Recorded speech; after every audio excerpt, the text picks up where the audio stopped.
حضور نبی کریم رؤوف الرحیم صلی اللہ تعالی علیہ وآلہ وسلم کا ارشاد مبارک ہے، میرے حوض کوثر پر کچھ گروہ قیامت کے دن جب آئیں گے تو درود پاک کی وجہ سے میں ان کو پہچانتا ہوں گا۔ سبحان اللہ۔ تو درود پاک پڑھنا ان کی پہچان بن جائے گا۔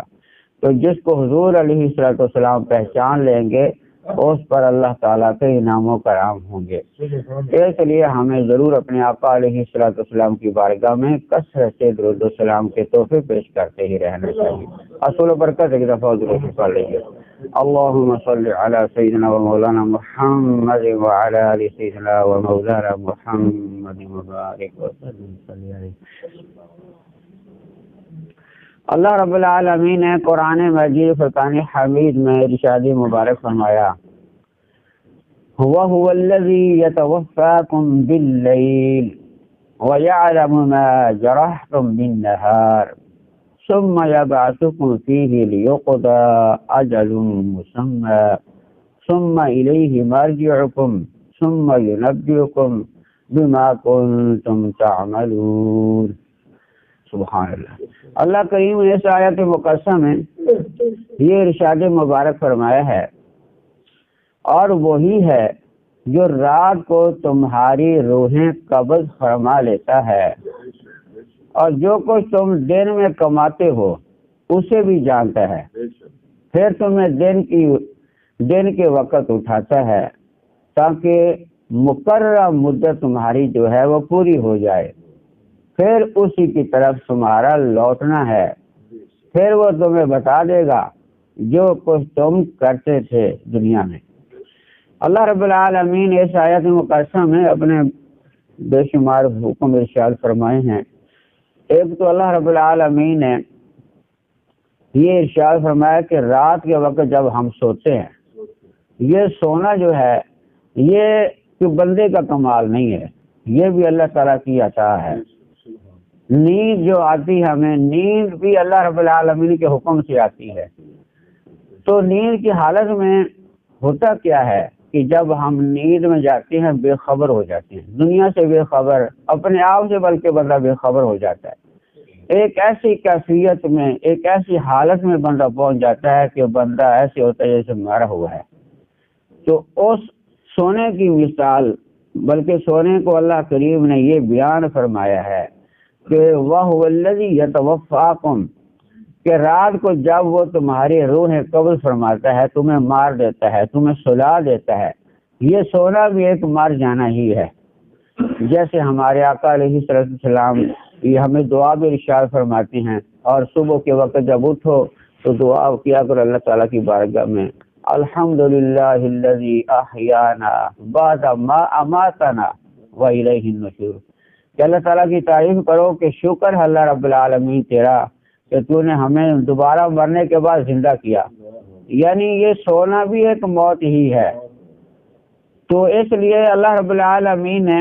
یہاں اسی موت کا ارشاد فرمایا جو بندوں کو دی جاتی ہے رات کے وقت جب اس کی روح قبض کر لی جاتی ہے۔ روح سے مراد ہے کہ بندہ جب سوتا ہے سانسیں چلتی رہتی ہیں، بندے کی سانسیں باندھنی اللہ رب العالمین فرماتا ہے، سانسیں جو ہے اس کی مقرر جو ہے اللہ تعالیٰ نے فرمائی ہوئی ہیں، وہ سانسیں مکمل ہوں گی۔ لیکن انسان کی جو عقل ہے، شعور ہے، جسم کی طاقت ہے، کمزوری ساری چھا جاتی ہے کہ بندہ بے خبر ہو جاتا ہے دنیا سے، ایک موت کی حالت ہی ہوتی ہے۔ اس اللہ رب العالمین نے رات کی نیند کو یہاں موت سے تشبیہ دی ہے کہ جب وہ تمہاری رات کے وقت روح قبض فرما لیتا ہے، اور پھر تم سارا دن جو کر کے آئے ہو، صبح سے لے کر شام تک سوتے وقت تک جب تم نے جو کچھ کیا ہے اس کے اندر تم نے اچھا کیا ہے یا برا کیا ہے۔ اللہ کریم نے اپنے علم کی یہاں بات ارشاد فرمائی ہے کہ جو کچھ تم نے سارے دن میں کیا، صبح سے لے کر سونے تک، اچھا کیا ہے یا برا کیا ہے، اللہ تعالیٰ کی رضا کے کام کیے ہیں یا اپنے رب کو ناراض کر دینے والے کام کیے ہیں، اپنے نبی صلی اللہ علیہ وسلم کی سنت کو اپنانے کے لیے تم نے قدم اٹھایا ہے یا تم نے دوسرے غیر لوگوں کو ترجیح دی ہے۔ یہ سارے کام بندہ سارے دن میں کرتا ہے کہ تم نے نیک اعمال کمانے میں کوشش کی ہے یا دنیا کمانے کے اندر دن صرف کیا ہے؟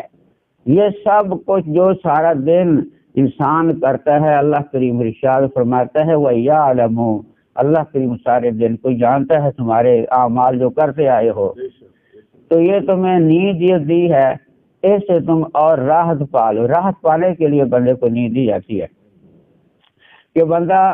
تھوڑی دیر سستا لے، راحت پالے، سکون آ جائے اس کی۔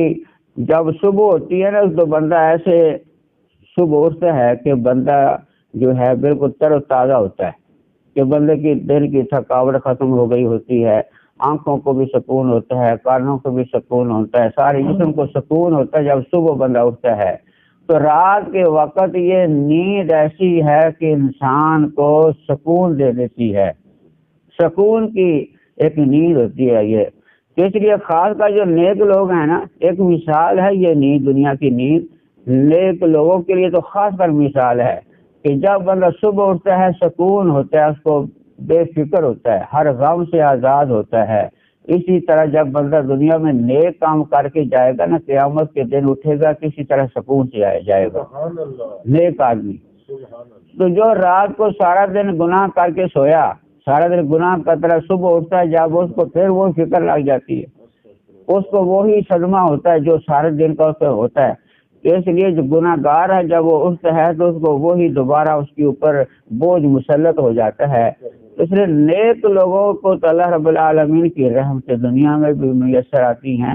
اور آخرت میں اور زیادہ اللہ تعالیٰ کے انعام و کرام ہوں گے۔ بہرحال اللہ تعالیٰ نے یہاں اپنے علم کی بات ارشاد فرمائی کہ انسان جو سارے دن کرتا ہے نا، اللہ رب العالمین وہ جانتا ہے۔ تو نیند بھی اللہ رب العالمین کی طرف سے ایک موت کی حالت ہوتی ہے، اور فرمایا ما جرحتم بالنہار، اللہ رب العالمین جو تمہیں رات کے وقت یہ نیند آتی ہے، موت آتی ہے، ثم یبعثکم فیہ لیقضی اجل مسمى، اللہ رب العالمین ارشاد پاک فرماتا ہے پھر تمہیں دن میں اٹھاتا ہے، یعنی صبح جب ہوتی ہے تو اللہ تعالیٰ کے حکم سے بندہ اٹھتا ہے۔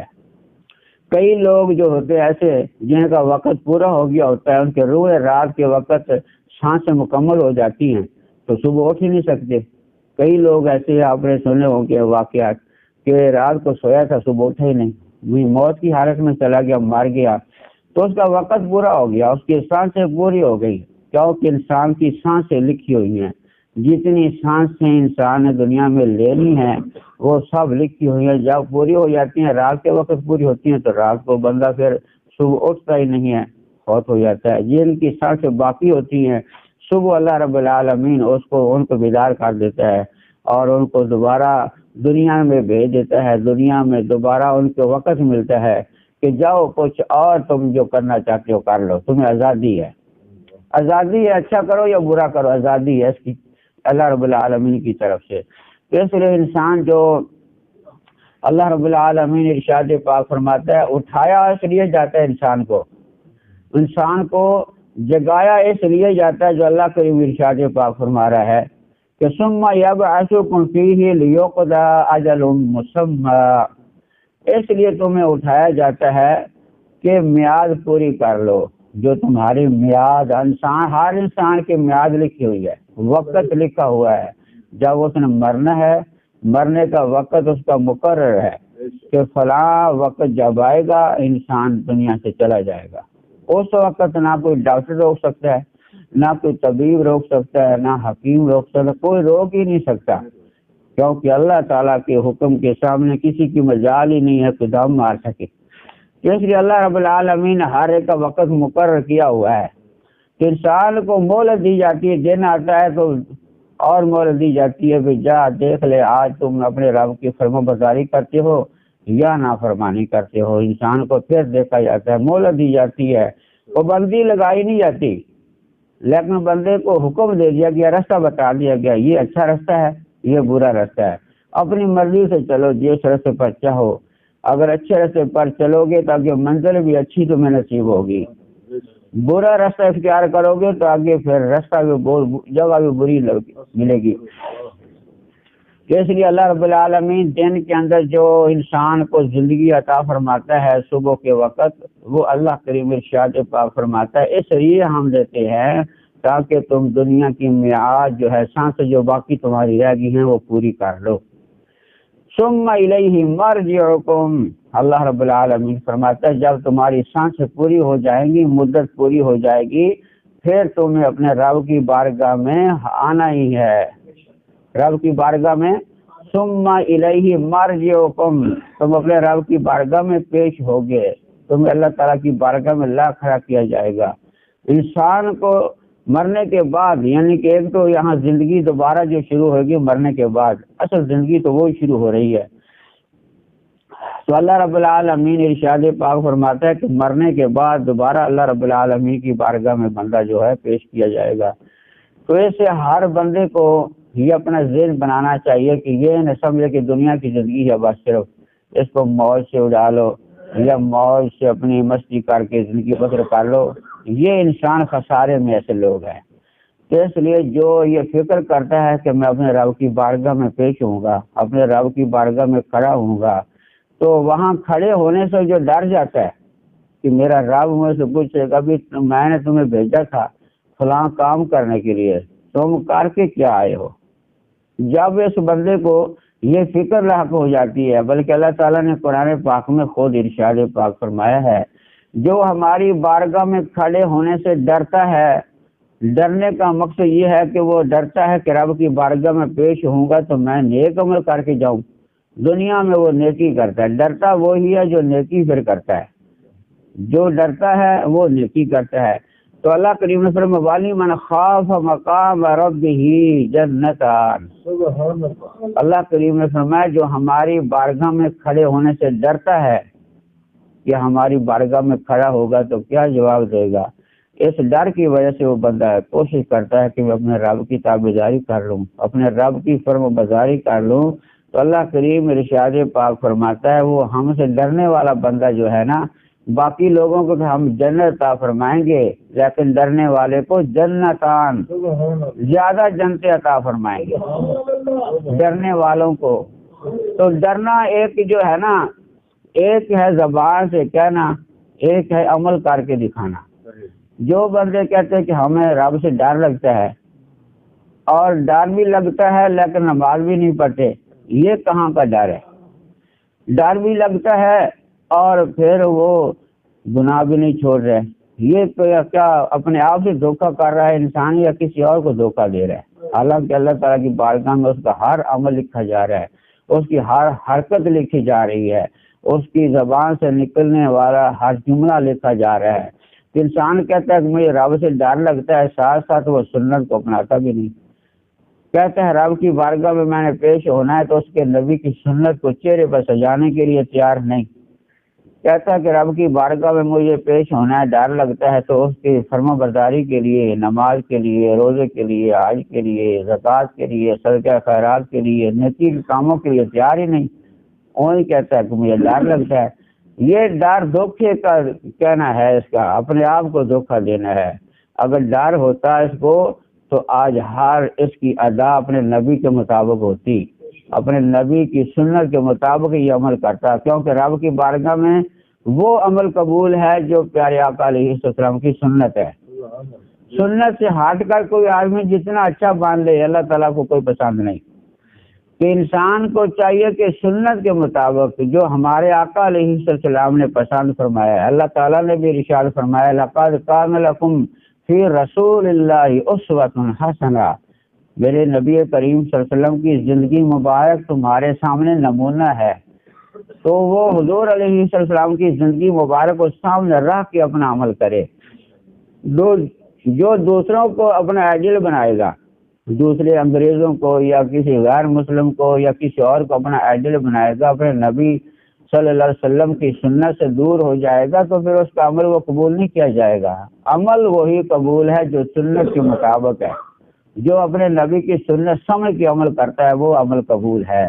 اگر سنت سے ہٹ کے وہ عمل کرتا ہے تو اللہ رب العالمین کو ایسے عمل قبول نہیں۔ جیسے مثال کے طور پر ایک عرض کروں کہ ہماری فوج کی وردی ہے یا پولیس کی وردی ہے، کوئی آدمی فوجی بن کے وردی انگریزوں کی پہن کے چلا جائے اس کو وہاں داخلہ نہیں ملے گا، کیونکہ وردی پاکستانی نہیں ہے، تو یہ دھوکہ دے رہا ہے پاکستانی فوج کو۔ اسی طرح جس انسان فوج میں ہے یا کسی پولیس کے محکمے میں، ان کی وردی ضرور استعمال کرنی ہوگی، ان کا کار ضرور استعمال کرنا ہوگا، ان کا طریقہ ضرور اختیار کرنا ہوگا۔ اگر نہیں کرے گا تو پھر وہ دھوکے باز ہے، اس کو پھر پکڑ لیا جائے گا یا اس کو ختم کر دیا جائے گا یا ہٹا دیا جائے گا۔ اسی طرح جو اپنے نبی صلی اللہ علیہ وسلم کی جو طریقہ کار ہے، سنت مبارک ہے، اس کے مطابق اپنا لباس نہیں رکھے گا، اس کے مطابق اپنا کردار نہیں رکھے گا، تو پھر قیامت کے دن وہ سارے اس کے عمل منہ پہ مار دیے جائیں گے۔ تمہیں میرے نبی کی سنت و ادا پسند نہیں آئی، میرے نبی کی ادا تمہیں پسند نہیں آئی، تمہیں دوسرے لوگوں کو جو تم نے آئیڈل بنایا ان لوگوں کی ادائیں تمہیں پسند آئی، تو اس لیے عمل وہی قبول ہوگا جو حضور علیہ السلام کی سنت مبارکہ ہے۔ اس لیے ہر اپنے عمل کو جو کر رہے ہو، ہر عمل کو سنت کے مطابق کرو۔ تو اللہ رب العالمین نے ارشاد پاک فرمایا ثم ینبئکم، پھر تمہیں بتائے گا اللہ رب العالمین، جو قیامت کے دن جب پیش ہوگی نا اللہ تعالیٰ کی بارگاہ میں، تو اللہ تعالیٰ تمہیں بتا دے گا کہ تم یہ کر کے آئے ہو۔ بندہ وہاں جھوٹ نہیں بول سکے گا کہ میں تو یہ کرتا رہا ہوں، میں یہ کرتا رہا۔ دنیا میں دھوکہ دے لیتا ہے، اپنے آپ کو دے لیتا ہے، لوگوں کو دھوکہ دے لیتا ہے، لیکن وہاں دھوکہ نہیں چل سکتا۔ قیامت کے دن کوئی دھوکہ نہیں چل سکے گا، کوئی بندہ کسی کو دھوکہ دے ہی نہیں سکے گا اس کے، بلکہ خود اعضاء بندے کے خود گواہی دیں گے۔ تو اللہ کریم نے ارشاد پاک فرمایا ثم ینبئکم بما کنتم تعملون، جو تم کرتے رہے ہو دنیا میں اللہ رب العالمین وہ تمہیں سب کچھ بتا دے گا کہ یہ کر کے آئے ہو، اب بتاؤ اس کا صلہ ملنا چاہیے تمہیں کہ نہیں۔ اگر تم نے نیک کام کیے ہیں تو پھر بھی صلہ ملے گا، برے کام کیے ہیں تو پھر بھی صلہ ملے گا۔ نیک کام کرنے والوں کو نیک صلہ ملے گا اور برے کام والوں کو برا صلہ ملے گا۔ اللہ کریم نے فرمایا جو ہم ان کو انعام دیں گے وہ ان کے کاموں کی وجہ سے دیں گے۔ جو بندہ کسی کو مزدوری رکھتا ہے، مزدوری پہ رکھ لیتا ہے، مزدور اگر اچھا کام کرتا ہے تو شام کو مزدوری لے جاتا ہے، اگر وہی چوری کر کے بھاگ جائے تو پھر اس کے پیچھے پولیس ڈال دی جاتی ہے۔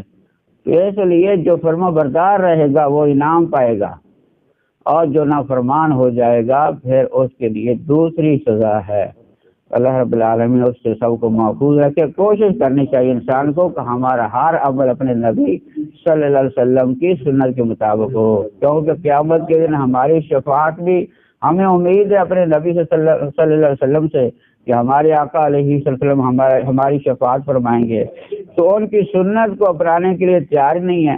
یہ کیسی محبت ہے؟ محبت تو وہ ہے کہ آپ کی ہر ادا جو ہے